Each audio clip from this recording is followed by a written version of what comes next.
How many people here have ran a full marathon before, by show of hands?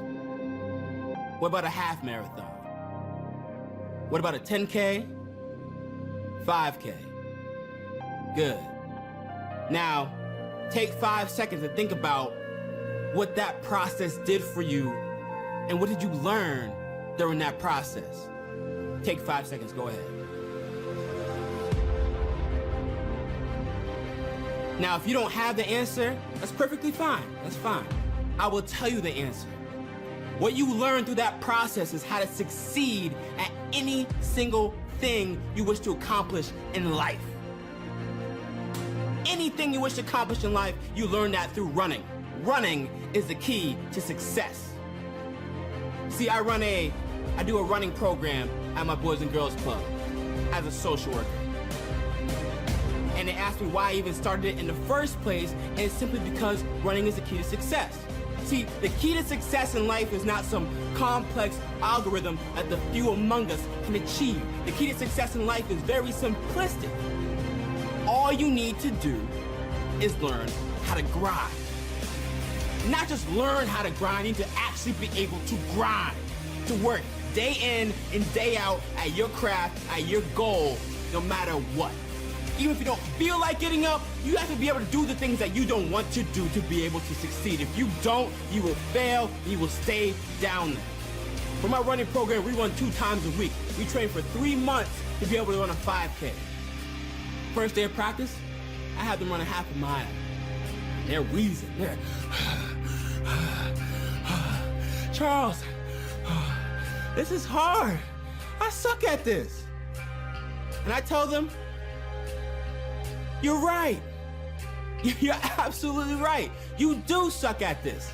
Because here's the thing though, when you first start something, you'll never be successful at it the first time you do it. You will fail. I don't know who told you that you'd be successful at it, but they lied to you. You are going to fail. It will happen. You're gonna fail, then you're gonna fail again and again and again, and then you're gonna be able to pick yourself back up and keep on pushing. Because if you don't, if race day comes and you're running that full marathon and you don't grind the way through, you will fail on race day. You'll be over there puking on the side of the road because you won't be ready, because you won't prepare yourself. At 6 a.m., you have to be able to get up when everyone else is asleep. At 10 p.m., you have to go to the gym when everybody else is on their couch eating mac and cheese and ice cream and living a good life and they're comfortable. You don't grow when you're comfortable. When you're comfortable, you maintain stagnant, you plateau. The only way that people become diamonds is when they're under extreme amounts of pressure. So you have to push yourself. You have to do things that you don't want to do. You have to go to the gym when you don't want to go there. You have to put down the ice cream and pick up a carrot, something healthy. You have to build your mind right. Because the full marathon is not about the physicality of things. It's about building your mental game first. You have to build your mind first. You have to prepare your mind for this. If you don't, you will have a tough time. So remember this. You are not preparing yourself to run a full marathon. You are preparing yourself to be successful at anything you want to accomplish in life. You are preparing yourself to grind.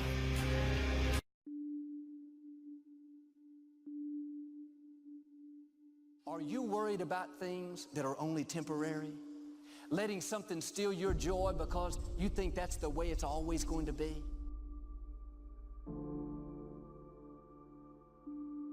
Your dream is not dead, it's just not in season. Your time is coming. The right people, the right breaks, favor, restoration, vindication, that's what's headed your way. These light afflictions are for a moment. It goes on to say, they work in us an eternal weight of glory. The adversity is temporary, the glory is eternal.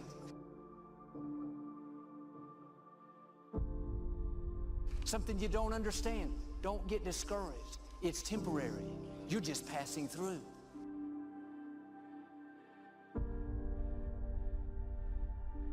You're going to rise higher, accomplish your goals, and become everything you were created to be.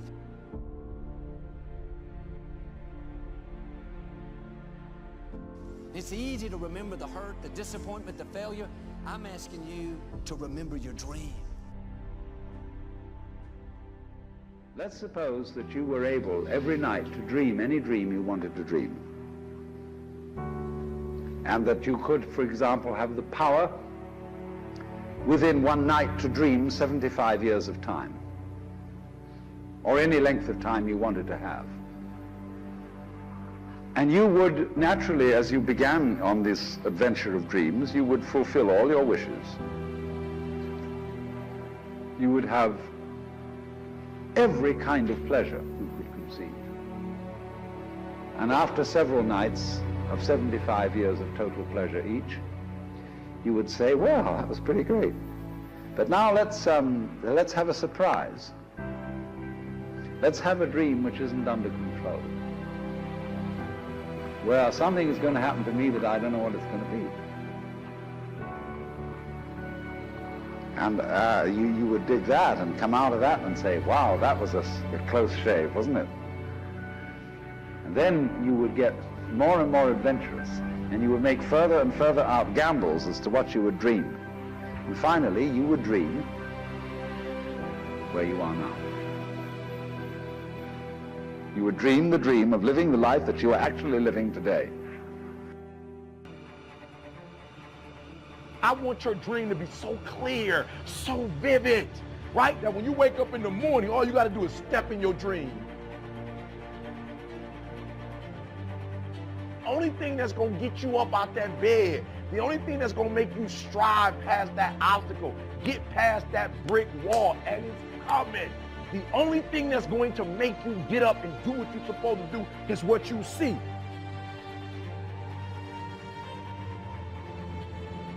I ask you to keep writing, because the more you write it and the more you see it, the more clear it becomes. And so for some of you, the reason why you quit every year around March, or you quit around June, because you can't see it. When you wake up in the morning, look at your goals. Your goals gonna tell you what time to get up. Your goals gonna tell you who you should be hanging out with. Your goals are going to define what time you get up, how you live your life, how you move, when you say yes, when you say no.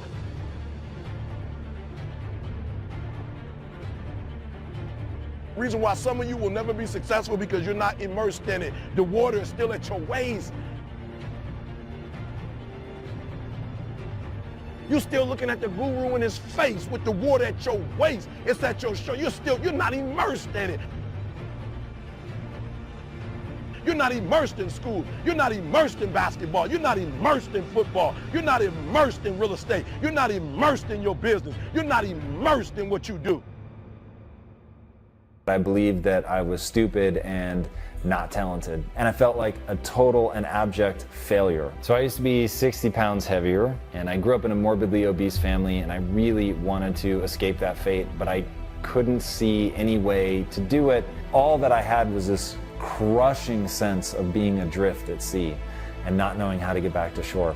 I could see the failure. I could see that I had no plan, that I no longer knew how I was going to get where I wanted to go. And I didn't believe that those were things that I could change about myself. They felt like a prison sentence, or if I'm honest, it felt like a death sentence. And it was coming to the realization that I wasn't talented that really forced me to look for a new mindset that would allow me to escape depression, because I was coming to the world with my hand out. And as long as I was coming to the world with my hand out, I was at the mercy of other people. And if I wanted to take control, I was going to have to get control of the resources. And in that was a desire to find another way to think about it, another way to think about myself, another way to think about talent, another way literally to think about everything. And I remember saying to myself, listen, pussy, stop asking yourself what the least you need to do is, and start asking yourself how much you can bear. I began to develop a growth mindset. I needed to believe that by working really hard, that I could get better at anything. And if that were true, then I just needed to buckle down. I needed to practice. I needed to get good. I needed to do the reps. I needed to put in the effort. I needed to be willing to break myself in half to get so good that people couldn't ignore me. The way to do that? Act. That's it.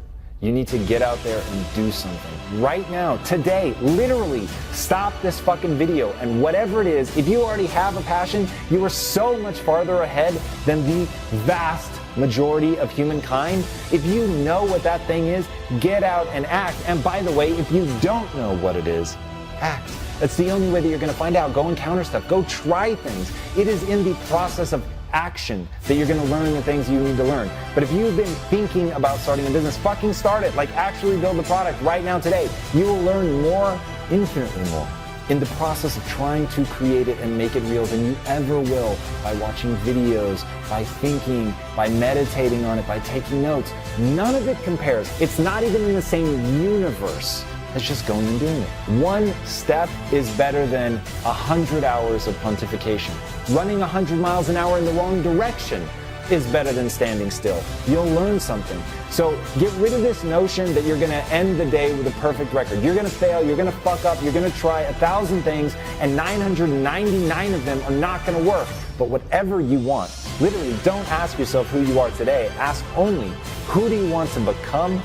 And then are you willing to pay the price to get there? Like, people are convinced that they shouldn't act until they have it all figured out. Fuck that. You should act right now today, no matter how chaotic your vision, no matter how chaotic your life, no matter how much you have going on already. You're working 2 jobs, 3 jobs, doesn't matter. Take an action today or you never will. Too many of you and too many people in society fall back on the word luck, not knowing the circumstances of someone else's success. You see big things, you hear big things, you see people who do big things, and you automatically say, wow, that guy's so lucky. Wow, she's so lucky. Wow, that's so lucky that happened.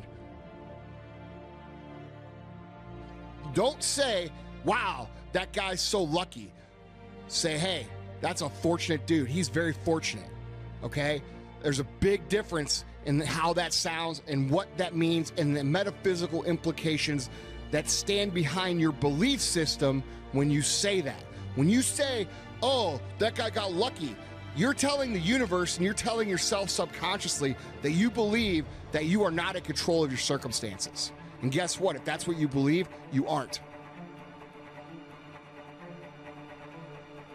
But when you say, hey, that guy's very fortunate, you know what you're saying? You're saying, I believe in control. I believe that I am in control, and I believe that the consequences of my actions are in my control.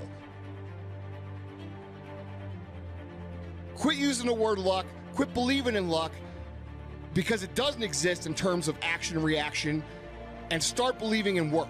Start believing in fortunate. Start believing in results that come from your actions. And when you do that and you wholeheartedly believe it, guess what? That's what starts to happen.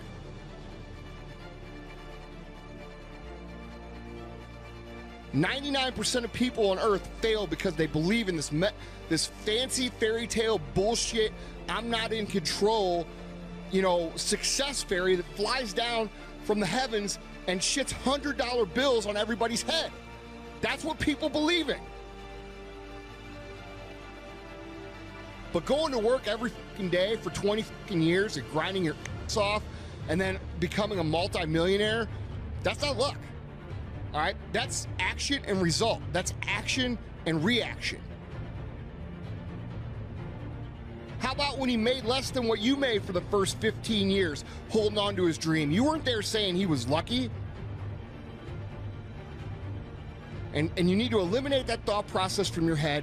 You need to start thinking of your success as a result of your actions and not as a result of these special circumstances. Luck does not exist. The only thing that exists is the grind. Working at your craft day in and day out. Individuals that are successful, some people say that they got lucky. Quote unquote lucky. Nah. They are the ones who worked on their craft and every second for them counted. They worked on their craft for a year, 5 years, 10 years, 15, 30 years before they got where they got. So what you're making, if you're saying that other individuals that are successful got lucky, you're making an excuse. That's an excuse that you're giving yourself for you not being at where you wanted to be at. That's on you. That's on you. You're the one who set your alarm and didn't get up when it went off. You're the one who pressed the snooze button. You're the person who skipped that rep, who skipped that practice, who skipped going to the gym, who ate ice cream instead of eating the kale that you set aside for yourself to eat for that day. You're the one who missed out on opportunities because you wanted to sleep in for the weekend instead of getting up when everyone else is asleep, instead of going to the gym when everyone else is comfortable. You're the one who got comfortable. That's on you. That's on nobody else. That's on you. So if you come at me with excuses, reasons, or explanations, shut up! Because I don't want to hear your excuses, reasons, and explanations for why you're not where you're supposed to be when you're the one who makes the decisions, when you're the one who controls every single second how you spend your day. That's you. So don't come at me with excuses, reasons, or explanations. I don't want to hear those. What I do want to hear is what you're going to do to change yourself. Write down what you're going to do to change yourself and go out and actually change yourself. Go out and actually push yourself beyond those limits. Go out and actually get up on the first alarm that you set off, get up on that one. When you get tired in the gym, push yourself through that extra rep. Fail and push yourself through that. What you actually need to go ahead and do, check this out. What you actually need to go ahead and do is you need to go ahead and delete your cable. How about that? How about you delete your cable? Delete your Netflix, your HBO. Delete your cable. Take that $150 that you're spending every month on crap that you're watching. Listen, TV does not help you grow. The shows that you watch, Empire, all that stuff, that does not help you grow. That wastes your time. Take that time, energy, and money that you're spending watching TV, and how about you take that and put that towards your goal? Put that towards where you're trying to go. Take that $150 that you're spending on cable on a monthly basis. That's like 2 G's a year. Take that, put that towards your goal, and then see what happens. Focus on yourself. Don't worry about what other individuals are doing. They are not lucky. Get that idea out of your head. The only one that can make the change is you and yourself alone. Start with yourself. Work on yourself. Make the sacrifices that you need to make. Take the time that you have and see how important it is every single second of the day. You control what you do. Nobody else does that. You have to get out there and grind. So get to it.